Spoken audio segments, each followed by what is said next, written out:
ফিরোজ ভাই তার জন্মদিন, সো হ্যাপি বার্থডে। তো সবাই আমাদের জন্য দোয়া করবেন। আমার খুবই ভালো লাগলো আপনার সাথে সিনেমা দেখে, এবং আমি রাজা ভাইকে ধন্যবাদ দিতে চাই। উনি আসলে অনেক কষ্ট করে আপনাদের জন্য সিনেমা দেখার ব্যবস্থা করে দেন, এবং অনেকদিন যাবত উনি কাজ করছেন। বায়োস্কোপ ফিল্মসকে অনেক অনেক ধন্যবাদ যে প্রতি বছর এরকম করে সিনেমা সবাইকে দেখানোর জন্য। আমি চাবো আরো বেশি বেশি সিনেমা, এবং এটা যদি নেক্সট জিকি হয়, সিনেমা রিলিজের একটু পরে এখানে রিলিজ হয়, এটা যদি ঈদের সাথে একসাথে রিলিজ করা যায় আমার মনে হয় আরো ভালো। এবং আমাদের যখন আমাদের সিনেমা রিলিজ হয় তাণ্ডব ঈদের সময়, তখন কিন্তু পুরো দেশে আসলে ঈদ ঈদ একটা ব্যাপার থাকে। তো এখানেও যদি একসাথে রিলিজ করা যায় তাহলে আমার মনে হয় ওই ঈদ ঈদ ফ্লেভারটা থাকবে আসলে। Thank you. প্রশ্ন? জি জি প্লিজ। হুমায়ুন আহমেদের মুভির পরেই প্রথম কোন এরকম মুভি দেখলাম, খুব ভালো লেগেছে। আমি বাংলা মুভি দেখি নাই, একদমই দেখি নাই, তো আমার খুব ভালো লেগেছে। আর নেক্সট টাইম মনে হয় আমি আমার হাজবেন্ডকেও বলবো আসার জন্য আমার সাথে। আর কিছু মানে বিপ বিপ করে আমার ছেলেকেও মনে হয় দেখাবো, কারণ অ্যাকশন সিনগুলো অনেক পছন্দ করবে। ওগুলোও বলবে না যে বাংলাদেশের মুভি অনেক মানে আজগুবি লাগে অ্যাকশন সিনগুলা, কিন্তু এখানে অনেক ভালো লাগছে, মোটামুটি হলিউডের পাশাপাশি চলে যাচ্ছে এরকম। Thank you. Thank you.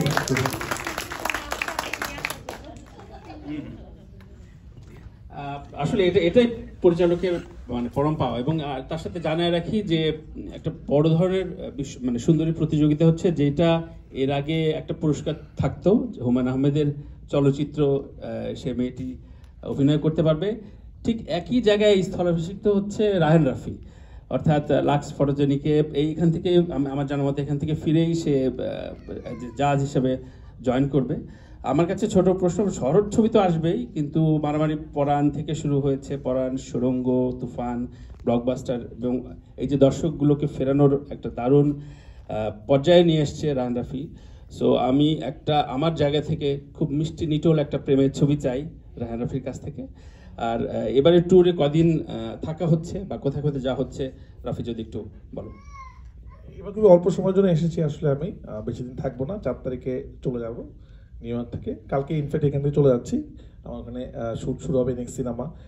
আসলে প্রতি বছর বছর একটা সিনেমা বানানো একটু ডিফিকাল্ট হয়ে যায়, কারণ গল্প যেহেতু আমি আমার গল্প নিজেই লিখি, তো অনেক প্ল্যান করি যে এইবার একটু ঘুরবো, কিন্তু ঘোরা হয়ে ওঠে না, কারণ আমি ভ্যাকেশনে গেলে পরে ঈদের সিনেমা আসবে না আসলে।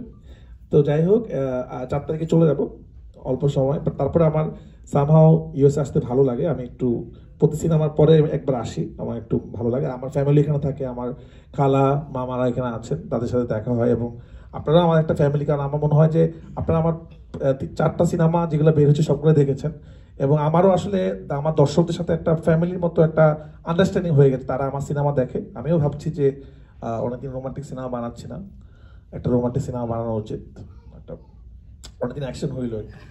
Thank you. আমরা শেষ করি, এবং শেষ আমি আমি আমি একটা প্রশ্ন রাখি, তাহলে রাজভাইকে দিচ্ছি। তাহলে কি ওই লাক্সুন্দরীটা ভূত বানানো হচ্ছে কিনা, হরর ছবি যেহেতু বললাম? দেখি একটু নতুন একটা প্রেম করতে হবে, প্রেম করে তারপরে, এখন আমি তো বয়স কম, এই জন্য রোমান্টিক সিনেমা খুব একটা ভালো বানাতে পারি না। আপনাদের কাছে যদি কোনো ভালো রোমান্টিক গল্প থাকে, আপনাদের প্রেমের গল্প, সেটা আমাদেরকে দিবেন, সেটা নিয়ে আমরা সিনেমা বানাবো রোমান্টিক। এখানে একটা কথা বলে রাখি, রাফির কিন্তু নামার কথা ছিল নিউ ইয়র্কে, এবং লস অ্যাঞ্জেলেসের টানটা কত বড়, ক্যাথে প্যাসিফিক কানেক্টিং ফ্লাইটটা গন্ডগোল করে দিয়েছে দেখে লস অ্যাঞ্জেলেসে নামতে হয়েছে ওকে। তো দিস ইজ আওয়ার গেইন, কারণ নিউ ইয়র্কে ও এখান থেকে ফ্লাই করছে নিউ ইয়র্কে, বাট প্রথমে আপনাদের সাথে দেখা হলো, সুতরাং লস অ্যাঞ্জেলেসে একটা আলাদা টান আছে বোধহয়। লস অ্যাঞ্জেলেস আমাকে জোর করে এখানে নিয়ে আসছে, আমার এখানে আসার কথা ছিল না। ভালো আছে। আমি সবচেয়ে প্রথম ধন্যবাদ জানাচ্ছি। আজকে দীর্ঘ 42 বছর প্রবাস জীবনে আমার জীবনে একটা স্মরণীয় ঘটনা, এই 4টা মুভি দেখেছি, এবং আমি তাকে ধন্যবাদ জানাচ্ছি আজকে আমাদের বায়োস্কোপ ফিল্মের সিও জনাব রাজকে।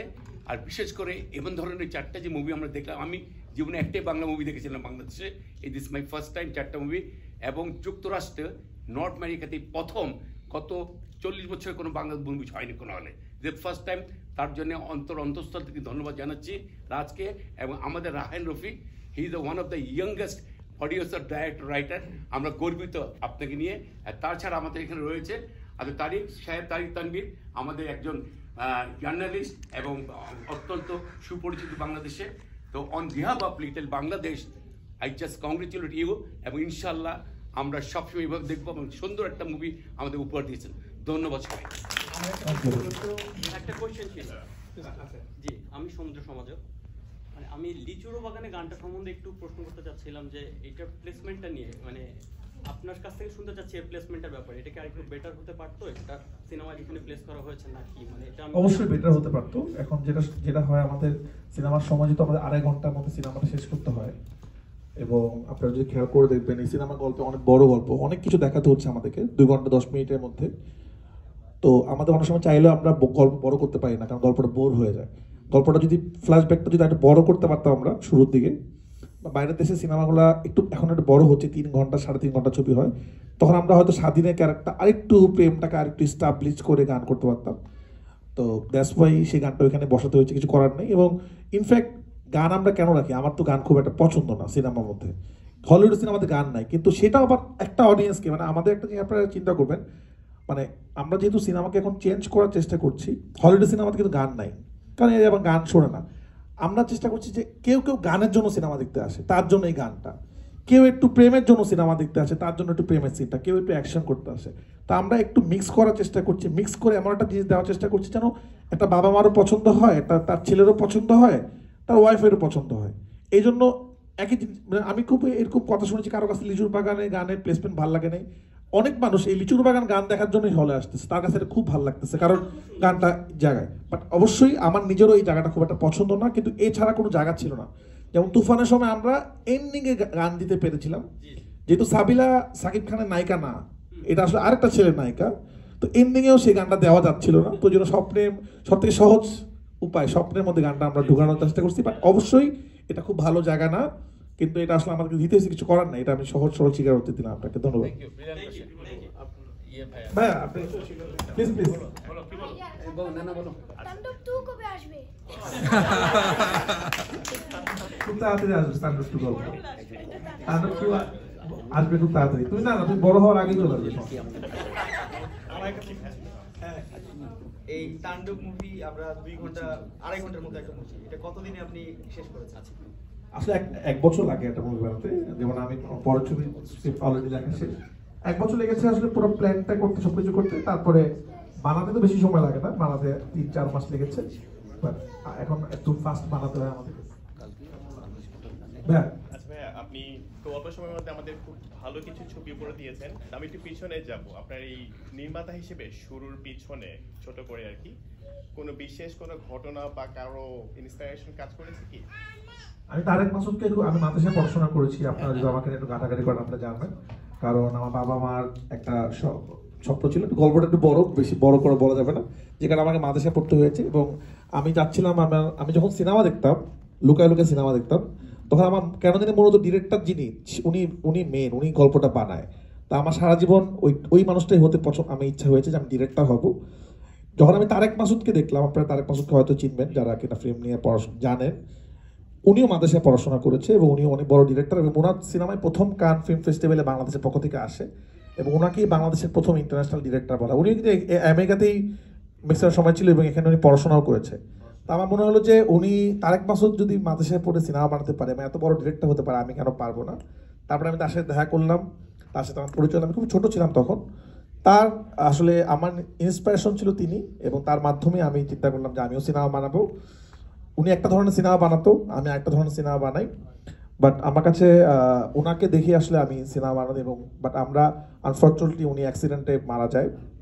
এবং আমি একটা কথা আপনাদেরকে বলি, ইমোশন, আমি ওনার সাথে এত কানেক্টেড। ওনার ওই অ্যাক্সিডেন্টটা দেখার পর থেকে আমার কাজ করার কথা ছিল, ওনার সাথে অ্যাসিস্ট করার কথা ছিল, কিন্তু উনি তো অ্যাক্সিডেন্ট করে মারা গেল। এরপর থেকে আমি বাই রোড খুব ভয় পাই। আমি এমন জায়গায় শুটিং করি না যেখানে আসলে বাই রোডে যে, উনি কিন্তু লোকেশন দেখতে যেয়ে অ্যাক্সিডেন্ট করছিল গাড়িতে। তো আমার সব শুটিং হয় আমি চিটাগাং করি, নাহলে সিলেক্ট করি, যেখানে ফ্লাইট যায়। মানে আমি নর্মালি গাড়ি দিয়ে যাই, কিন্তু আমি শুটিং লোকেশন দেখতে আসলে আমার কাছে এখনো, যখনই শুটিং লোকেশন দেখতে আমাকে গাড়ি দিয়ে যেতে হয়, তখন আমার তারেক মাসুদের কথা মনে পড়ে। এবং তারেক মাসুদ মারা যাওয়ার পর থেকে আমাদের রাস্তাঘাটে আরও করার চেষ্টা করেছে। তো যাই হোক, আমরা চাই না এরকম অ্যাক্সিডেন্ট করে আর মানুষ মারা যাক। মানুষের নর্মাল মৃত্যু আমরা কাম্য করি, কিন্তু এরকম আপনারা জানেন যেভাবে বাংলাদেশে অনেক রোড অ্যাক্সিডেন্ট হয়, ইদানিং বাইক অ্যাক্সিডেন্ট হচ্ছে প্রচুর।